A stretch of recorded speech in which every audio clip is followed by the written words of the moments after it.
Hello, my name is Chris Blask. I'm the Vice President of Strategy with Cybeats. I'm on Sam Clemens in Boca Raton and Wyman Lake at the moment. And with me today is Steve Kohler.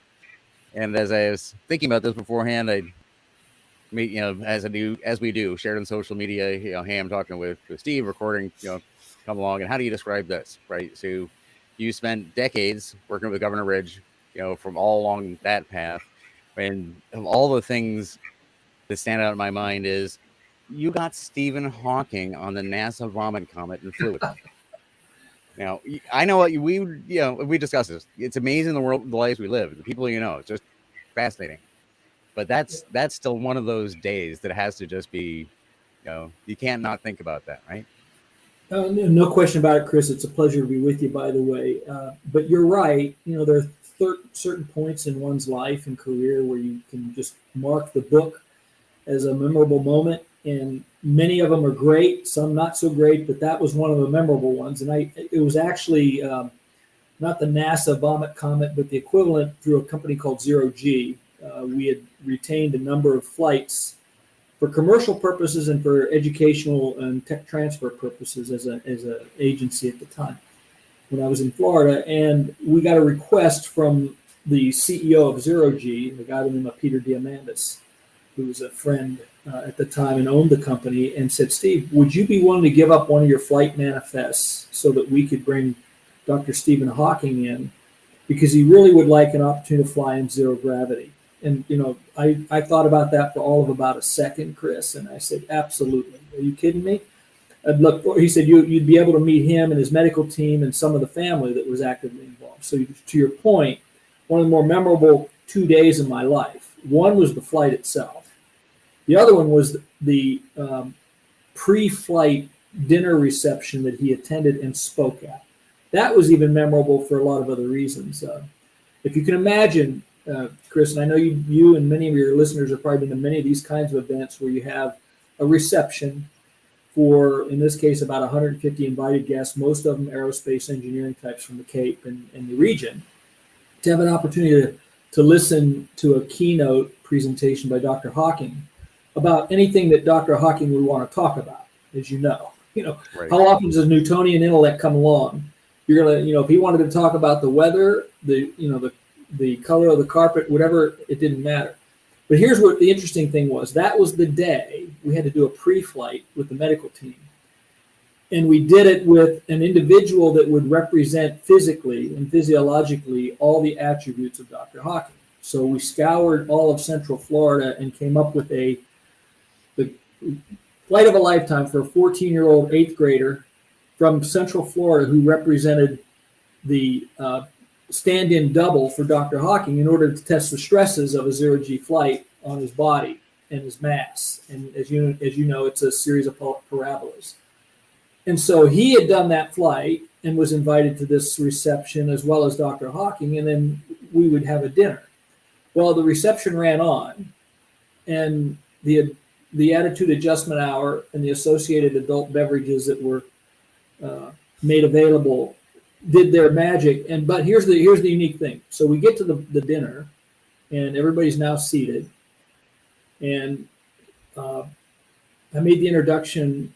And when Stephen Hawking arrived on the stage, for the next hour, you could have heard a pin drop. It didn't matter that there was that much. And he spoke with such a precision.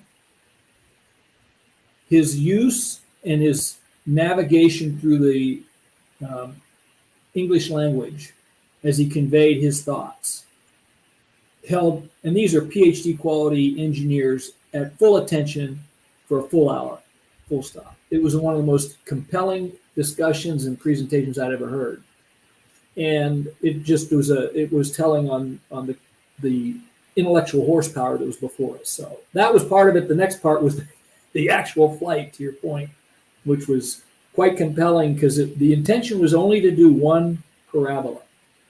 So you can appreciate this. So here we are at Kennedy Space Center, down at the shuttle landing strip. It's a 737 outfitted to be able to do this. He goes up alone with his medical team.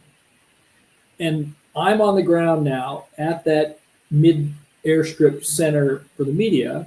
who had been there for the takeoff. And now we have a 90-minute wait for he comes in. And one off-camera reporter asked me, says, so Steve, how does it feel to have that level of responsibility on somebody who's in an aircraft and you're hoping that they come back? And from that next point, for the next 75 minutes, I did nothing but panic, saying, you know what? He's right. I do not want to be the guy Thanks for asking. who agreed to put a guy on a plane with his medical team in hopes that he makes it back. The good news The is entire world loves, right? the good news is he came back. Not only did he do one parabola, but he ended up doing 8. Out of a normal flight, we would do 16. And I think NASA's training missions would do around 40. So kudos to him, and what a fascinating highlight of my life. Well, sure. and you know that the 14-year-old kid, you know, stands out. I didn't know about that. That makes perfect sense. You know, what a difference Stephen Hawking, you know, you and Stephen Hawking did for that kid. That's a wonderful thing. And I think it leads us into our first question, right? You know, and as we know, we tend to in this show, in this conversation, we say, let's look back, let's look where we are right now, let's look forward, let's talk about transparency. Again, I work at Cybeats, we're a supply chain, software supply chain. Our whole thing is how to be more and more clear. You know, I'm giving you software, I'm going to tell you exactly what's in it in accordance with the relationship that we have, and just be really, really transparent. So all of these, episode 26 now, we've officially done half a year of these weekly things now. And I find that in the story you told, you know, about Stephen Hawking, it's the kinds of things I was thinking about when I was writing these questions this morning, right? You know, looking back, how has directness, you know, what's the word for it? How does directness played out in your career? And these are the fine points. This is the artfulness. I'm sorry, I'll finish my question in a second. Has come up a lot in my conversations recently because, you know, we should have this and this. Yes, we should. And once you have this and this, how do you use them and, you know, get that working? And like these boats, getting to the level of artfulness. And directness is honesty and transparency. Doesn't mean here's all my intellectual property, I'll show it to everybody. It's how we are honest effectively and transparent effectively in politics and business and everything we go through. So, no, you raise great points, Chris, and I think that throughout my career, the ability to convey that information, as you said, in a direct way, but in a thoughtfully direct way, so that you don't create unnecessary compromises, but you're able to convey the messages that you intend to. I had the good fortune, as you mentioned in the outset of this program, of spending the bulk of my career and continue to this day with Tom Ridge, whose public service record is the epitome of unvarnished, direct, thoughtful consideration of conveying messages to move the ball, as it were, forward. I can't. I gotta say, you know, stop. I mean, I got Governor Ridge. Tom Ridge is one of my favorite people. I think he's, you know, honest and direct and so forth. I think he is that. He's a great man, great American, great person. And he and you know, together, you guys have been a team. You know, how do I convey information honestly, effectively, the right information, not everything and confuse things, but how do I move things forward? And in the world we have today, we'll sort of get to that in a minute. You know, that's kind of the big problem we have. You hit the nail on the head. It is a big problem. It's a big challenge. And you take a look at the accelerated way in which we communicate today, technologically driven, versus how we did it 10 years ago, 15, 20 years ago. That's created even more challenge. You know, people that react and touch the technology in a reactive way oftentimes find themselves having to bail out of comments or commentary. We see it all the time in the celebrity world, oftentimes in the political world. And so being able to manage in an environment that's supercharged with technology, in a way, to your point, where you convey directness thoughtfully considered rather than randomly launched, to stay in the space theme that we started with. You know, it's a good way it's what we've always done. And like I said, I've been fortunate enough to work and continue to work with a person whose entire public career has been buttressed by that kind of an approach. And it's helped. It provides a level of in the case of Tom Ridge and hopefully our company, a level of credibility that is consistently delivered in a way, even as technology and security risks change and cyber vulnerabilities change and evolve, that you can rely on, that you want to have the days when you have discussions with people that you can walk out of that discussion and feel confident that what was said wasn't delivered by virtue of a bot empowered conveyance, if you know what I mean. And that, you remember, what is it, 6 years ago, 2016 or so? You and I worked to set up a meeting with Governor Ridge and Tom Lehrer. I'm getting the names. I got to give it a name straight. Anyways, right wing, left wing person on the topic of information integrity, and there was a presidential campaign on the other Tom's side on the table. So, but it was an interesting point in time along the path, and we're right now. You and I together working at the Industrial Control System ISAC. There's a cognitive security project that I'm very interested in pursuing with some of our friends, some people that everybody knows. In why is it we can't talk? We can't speak to each other because we have a information space that is so flooded. This show last week, I think it was, Amelie Karan was my guest, and this middle question I use, today, it does truth have a competitive advantage today? But with Amelie, I say, have we reached peak grand illusion? Is it so easy to find enough evidence of anything to fill up all the time we have, but almost impossible to find the truth, right?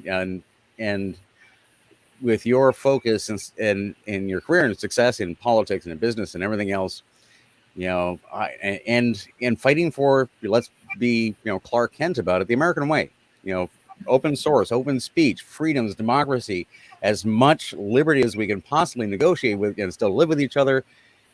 American, you and I both travel the world. I love this country for not even for, and in spite of all the flaws, sometimes because of them, forces us to work things out.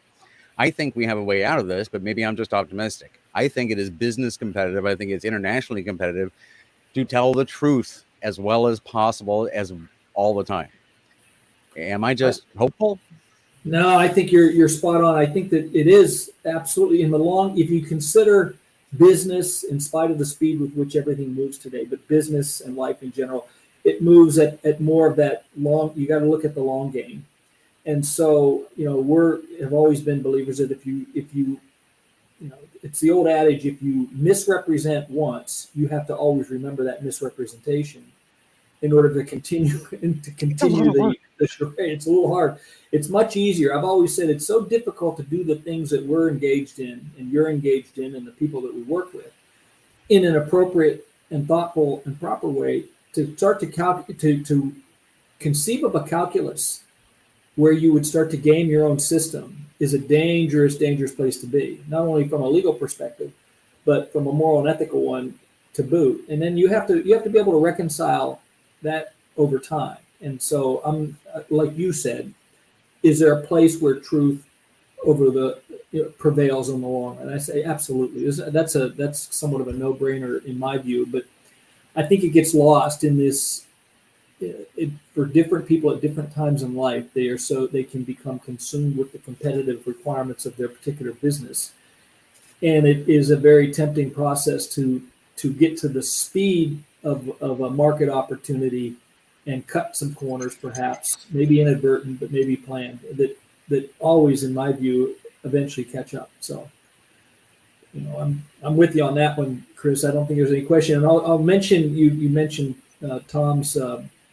In that meeting that we had with respect to his kind of more universal appeal. There's no problem for people of different, whether it's political philosophies or just general existence differences, to disagree and to continue to be able to work together, compete, and collaborate. Do it all the time. Here's an example. I went recently, this is in the public domain. Tom Ridge was awarded the Oliver Baker Award by the intelligence community 2 months ago. Came down and accepted that award. Here's what was telling to me. I sat in the room of over 600 people when he accepted the award, which, by the way, was more attendance than they'd had in 37 years history of the award.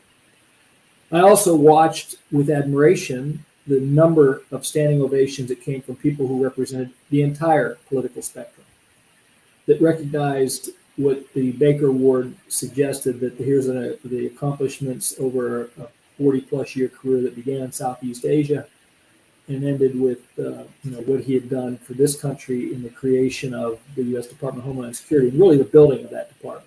I mean, think about it. Think about how difficult that task is of 22 agencies, 185,000 people, of very different operating philosophies within the government sector. And I know a lot of your listeners know this and may be nodding their head saying, you know what, that's a tough deal if I'm only in one agency trying to stay in lockstep with whatever the policies might be at the time and satisfy the mission.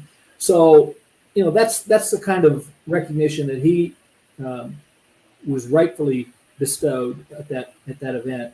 And it just was a reminder to your point that if you can bring this kind of approach with truthfulness, ethical grounding, you know, morally identified as on true north, that people, regardless of their background and consideration, respect it. And that's the way it should be. Right. And yeah, that, you know, the three of us, you and I and the governor were going out to dinner at that fantastic little restaurant in the office one night. And I remember asking, say, look, you know, you're a small government, Republican, and you built DHS. How does that work exactly, right? And then we joked and laughed about it and talked about it, right? Now, and I think you captured that well. And I look at all the people I know at DHS now. I mean, now it's been, more than 20 years. There are just hundreds of them. Alan Friedman, a lot of them have been on the show. Chris Krebs, so many folks, Michelle Kwan, Bobby Stempley. Well, a lot of us are clustering around the industrial control system ISAC these days and talking.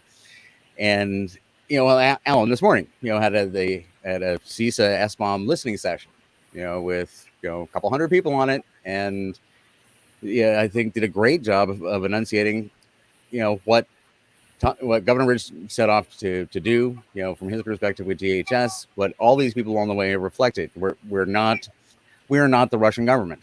We are not North Korea. We are going to have people who are not all in the same political space, who will continue to try to work things out as honestly as possible, because that's what gives you the competitive advantage. As a cranky Yankee, but also just as a business person, I look at the costs imposed by, you said this, if I'm going to lie about something, I now have to remember that. And I have enough to do already, right? Intrigue is expensive, right? And I think all of this, the success of capitalism, democracy, freedom of speech, the internet itself, this ungoverned network that we're talking over, and all this stuff, proves that, fundamentally and philosophically in an applied world over a long period of time, honesty and transparency wins. Yeah, so, and and you're right, Chris. I'll just add that we live in a world of evolving risks, and it's never going to change. And the cyber's version of the Pandora box was opened decades ago, and it's not going to change. And so, I think part of that, maintaining a level head and focus on the truthfulness, to your point, in this world that we live in, also enables people to be less breathless about the risk, and rather able to manage it. And I know the meetings that I've attended with your advisory group on the ISAC, extremely impressed with the people and instilled with more confidence as I sit back in what we do from an advisory standpoint, recognizing, we try to dial up technology capabilities that satisfy that resiliency objective. And I listen to these people, that some of which you just mentioned, that are extremely talented, and know what's doing. And for those that listen to this programs like this that maybe aren't in these circles, I'd say this: rest assured, I've got a lot of confidence in the capacity of people in this country, regardless of where they think, because it isn't, somewhere else. It is the United States of America, and we have a foundation upon which over 240 years worth of being built that still makes sense today, and that permeates all the things that we do as a business, and I'm sure many of the things that we're dealing with as problems. And you mentioned whether it's HBOM or SBOM issues, supply chain efficacy, the kinds of things that people are solving problems for as we speak. Well, and I think we agree on the last question of Anthony. We may as well get up on the screen. Will the good guys win in the end, right? And as I said at the beginning, I'm in Lake Wyman, Boca Raton, with my 2 experimental electrical boats I built in Key West, sailed 200 miles, and just navigated the concrete Venice of Southeast Florida to get here. And so you have to pardon all my maritime analogies, but I just can't help it, right? When you're going through the drawbridge and there's a big rusty barge coming behind you with a crane on it, and everything's just fine, and that a line you weren't looking at, frayed a little bit, and wraps around and kills your motor. Deal with it. It's not. There's so much. Having been in America to my age, right, growing up, first a very religious Christian kid, just understanding things, experiencing pretty well every edge of the political spectrum and viewpoints along the way. That there's a core to this that is the internet. That is open source code. Right, the DBOM code is open source. We got this big, the world's oldest computer company, open source some code, put it out there in the world. Why would you do that? We're here for shareholder, value and profit. It's like, well, it works. It just does. And working with Cybeats, look at this. One of the last 3 years of supply chain security, one of the things that stands out to me is this one comment. Jim from Siemens, was a public call. The Department of Energy is sharing experiences from the medical SBOM proof of concept of the first one that was done with the people who were gathering up to do one for energy. And Jim's just describing what they went through in the POC. And he made this very honest comment. It was just like, mostly what we found is we had better customer satisfaction and shorter sales cycles and something along those lines, right? It was just easier to say, here's exactly what's in our software, the software bill of materials, here's what's in it, now you know. Would you have any questions? You do? Okay, let's resolve those. It removes friction, honesty, truthfulness, even on the grand scale. You and I have both worked on presidential elections and been involved in those sort of things, right? I've worked extensively in the marketing world, in the commercial space, and shown with Cisco. Again, a number of my guests, so Stu Phillips and I, at turn of the century, made a couple $1 billion for Cisco by being really, really clear about exactly who we were and what we're going to do. And big company, we're going to do these things. It's our fault. All this stuff works. So it is. Finish my rant on my, if this is a question. But there's a lot of despair in the world right now. The pandemic has been a pain in the ass. The international space is complicated, to say the least. There's too much information, the disinformation. People can't talk to their relatives. I don't think this is the end state. I don't think it stays this way forever. I think we sort of reached peak stupid in that direction. And I think these basic, fundamental, I'll say it, American values continue to win in the end. And we're probably seeing the beginning of that now. Yeah, no, I would agree, Chris. I think that the couple of points that I take away from where we sit today, and I look at the whole issue around cyber, and it's ironic, but here's I'm going to hold this up. This will look a little bit like the ransom for KNO, a kidnap and the ransom event, but this is a 12-year-old headline about cyber threats that you could transplant it to today. It was in a file that I had that says the same thing, that we're dealing with the same kind of cyber attacks. And we've evolved a bit, as you know. There's a little bit more sophistication with regard to the way and the approach, the attack vectors, and those kinds of things.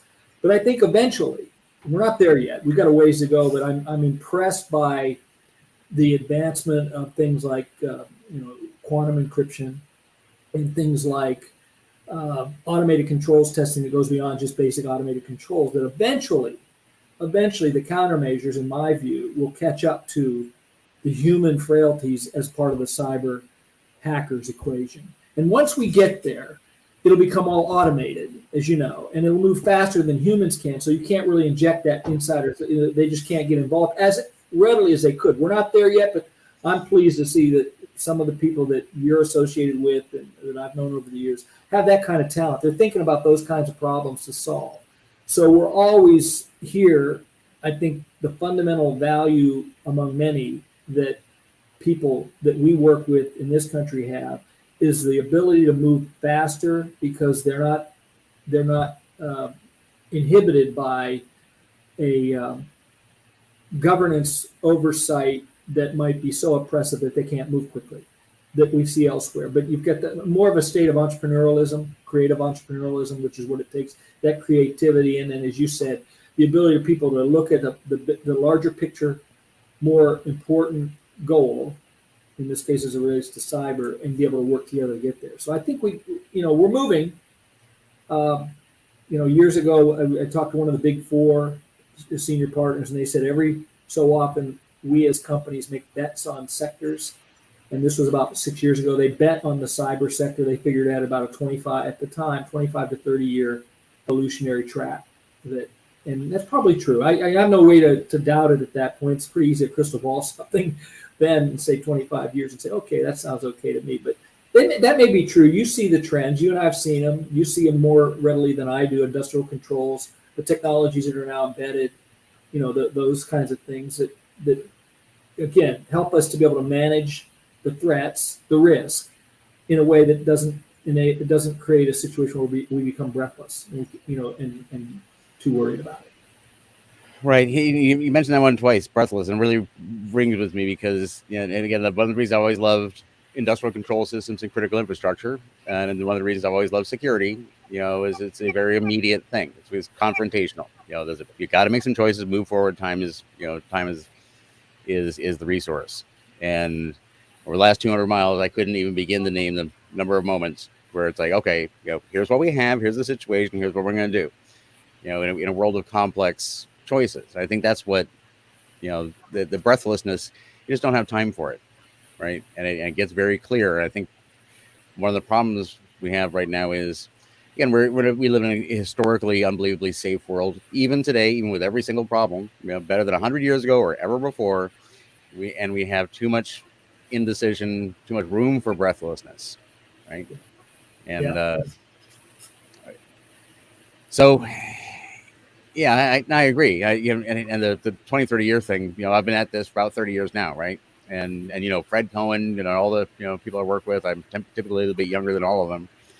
And I think one of the issues we have right now in cybersecurity, in a lot of things, in all these issues we're talking about right now, is people think we're done. They promised us flying cars by now. It's like, we will have flying cars.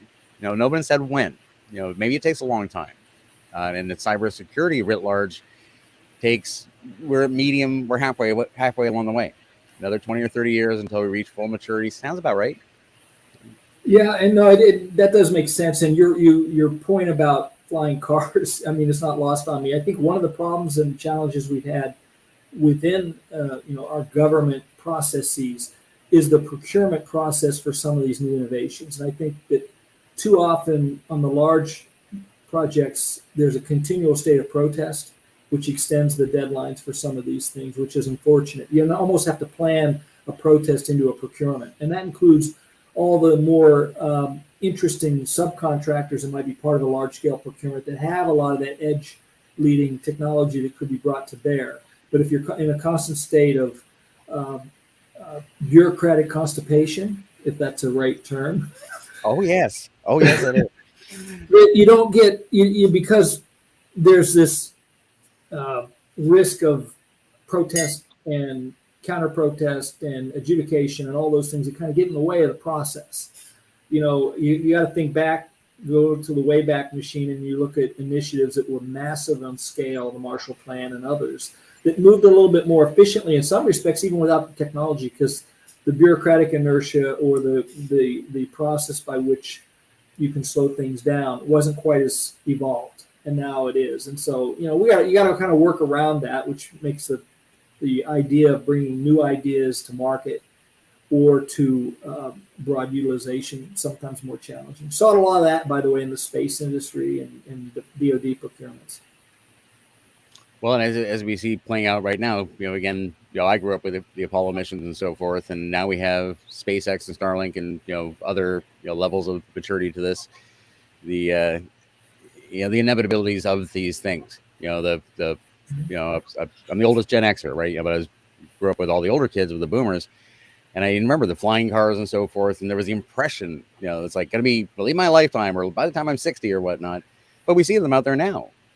All sorts of EV sort of things are popping up. You can see how in 10, 20, 30 years at some point, it becomes. Well, the interesting thing, Chris, I've seen, and I know you have, and perhaps many of your listeners, really interesting, compelling operating capabilities technologically, whether it relates to cyber or otherwise. I see them all the time.